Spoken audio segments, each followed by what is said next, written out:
Hi friends, I'm going to be doing a tincture workshop with Poshmamma. This is the folk methods and I'm going to be using dried herbs.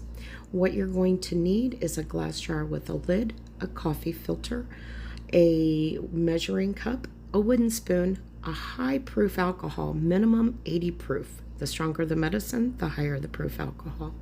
If you don't want the alcohol and want to do a glycerite, you'll need your food grade glycerin and filtered or distilled water. The oil of oregano that we're going to be doing, you'll need your dried oregano herb. You're also going to need a high quality extra virgin olive oil that's cold pressed, a glass jar with a lid, a measuring cup, and a wooden spoon.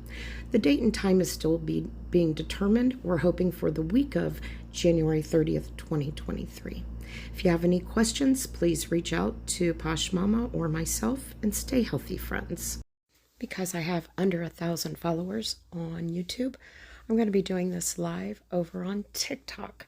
You can find me at Angie_50, and I sure hope to see you there. Stay healthy, friends.